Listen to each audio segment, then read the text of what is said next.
Hello, I'm Chuck Green, and welcome to another Under the Hood.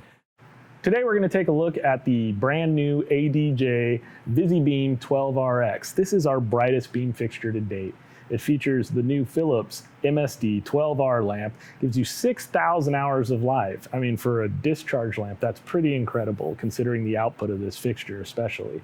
And I mean, this thing is feature packed. It has 14 colors, including UV, CTO, and CTB. It also has 16 gobos, and 3 of those are beam reducers, so you're gonna get the tightest beams out of this thing. It's pretty insane.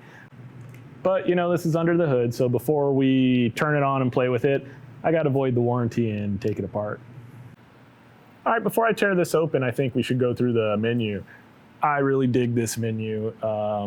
It's super intuitive, real easy. You're not gonna have any problems navigating through it. So obviously we're not receiving DMX right now, so it's gonna be flashing, but I'm gonna hit menu and you have DMX settings first. We'll go through that. So you can set your address, obviously that's pretty self-explanatory. You can set your mode. There's a 14 channel and a 16 channel mode you can select from. Let's see, we go down to personality. You have the status setting.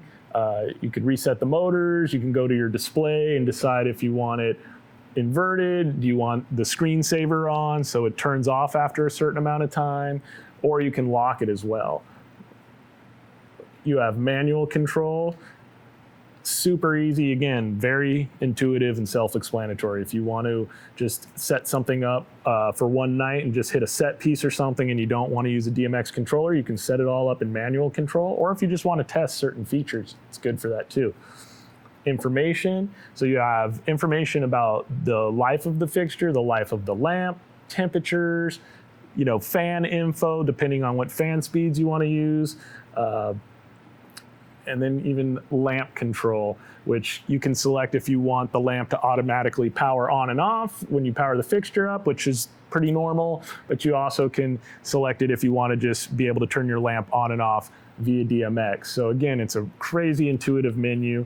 You can even go down, oh, let me go here.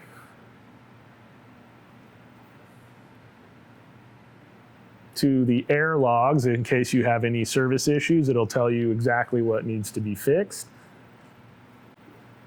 Here in personality, you'll also see we have the service selection, and you're going to go ahead and put in the code, which on this fixture is 50.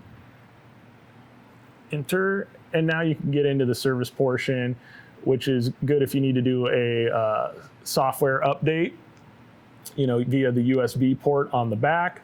You can also just do a factory reset. So again, if you need to start back from scratch, this is where you would want to go look for it. All right, I've got the fixture powered down, and now we are gonna see what's going on inside. As I mentioned earlier, this fixture has got a ton of features.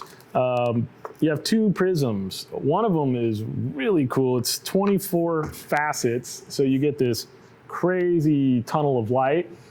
And then we have the 6-facet linear as well, which gives you a really cool kind of flat beam in the air. I mean, these beam fixtures just make for some really dramatic effects. Let's see.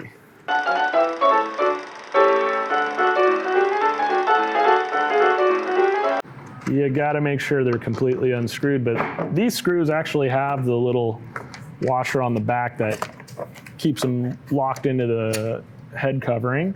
And like a lot of our fixtures, it has the safety tether. So if you're up on a ladder, you're not gonna drop the head cover right on someone's head until you have your hands on it. So we got that part off. Man, these lenses on these things are incredible. You know, you can have the brightest LED or the brightest discharge lamp in the world, but if you put it in front of some garbage lenses, you're gonna get garbage out of the front. These are amazing.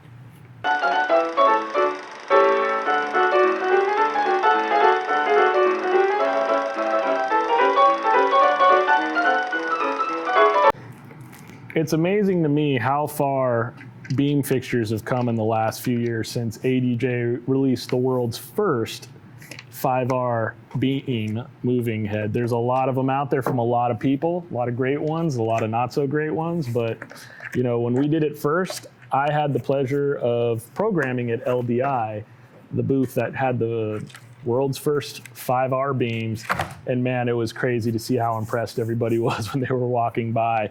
You know, now we're all very used to seeing beams on things, and we expect a lot of our beams, and this one's not going to disappoint. So I've got the head covers off.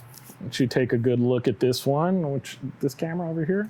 So down here, in a minute I'll show you, we're gonna open up the door to show where the lamp is.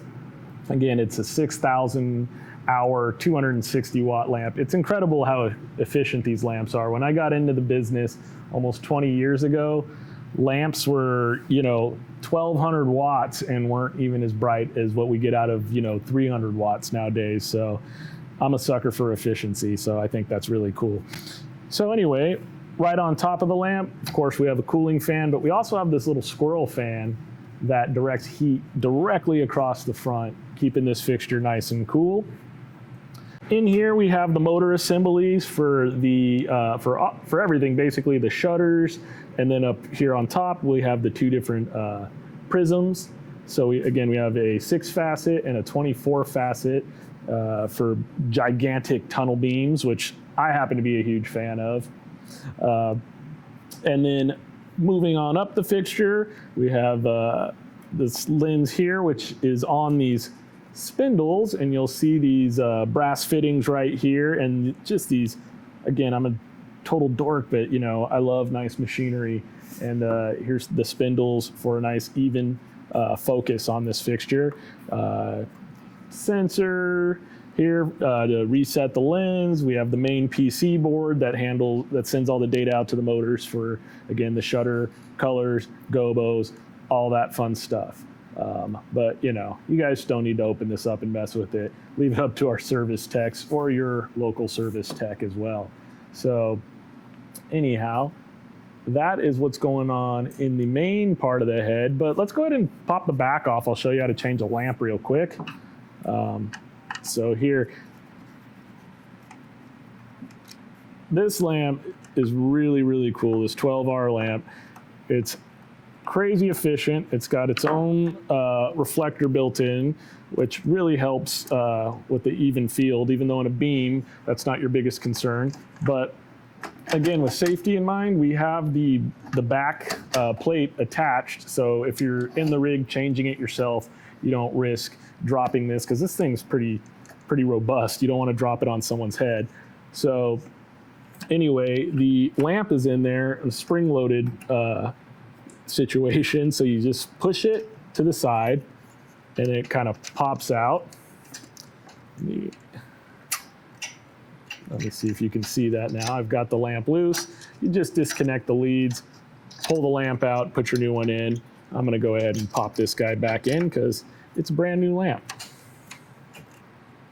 But, I mean, you can change the lamp on this fixture just in a couple minutes. It's pretty awesome. So, let me put this back on, and we'll see what's going on in the arms of this guy. Time to go to the gun show.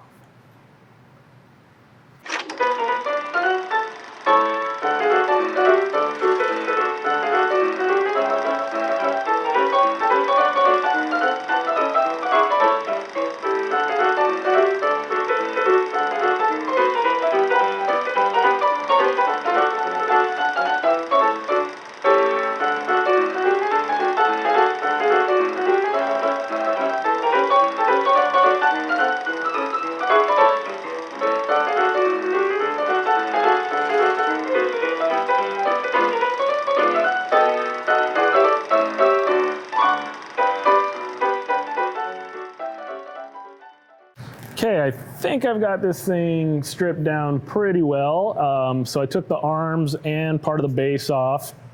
And so on this side, you can see we have our tilt motor assembly. So the motor's down here, and then you have the belt. Here's the belt tensioner. You know, so when the service department comes in for routine maintenance and needs some belt changing, and you know, you can tighten it right back up to optimal tension. The wire harness goes through here through a nice silicone grommet, so everything stays nice and safe. So if we flip it around to this side, this here would be the pan motor, and it also has a belt tensioner system on the inside here. Again, that's nothing you guys would ever need to mess with, but it's kind of cool to see. You have the pan motor PC here. You can see that we have a nice foam insulation keeping it here. Also good for transport, so things aren't rattling around as well. It's down here in the base. We kind of have I have the display part off the front, and you know, looking at the PC boards on here, it's really impressive, some of these components. These are not cheesy components. And so here's the main board for the display and menu. And then obviously the wire harness for that. And then inside here, let me turn that a little more towards you guys. You have the power supply, the ballast for the lamp, all those goodies you need in the base. And you know, it's an auto sensing power supply, so you guys in the territories that are 220 volt, or if you're a large production house, and a lot of large production houses are really into this fixture, so it has to be auto sensing. So if you're using 240 on stage, you know, this fixture won't have a problem. You don't have to flip any switches or anything like that. So again, and also, as many of you know, auto sensing ballast, electronic ballast versus a magnetic one, these things weigh a lot less. So it's incredible, again, not just the efficiency of the optical system and lamps that I've been talking about, just even in the weight, the output you get out of these things for the weight is unbelievable. So anyhow, I think that about covers it. You know, I can show you on this side, I guess, too. Ooh. We have the cooling system for the base. Again, in the menu settings, you can actually adjust the fan speeds. So depending on if you're in a situation where you need it to be a little quieter, you can do that. But we have an intake and an exhaust fan in there. So it really keeps the air whipping through there, keeping circulation going and keeping the fixture cool and moving and keeping your gigs looking awesome. So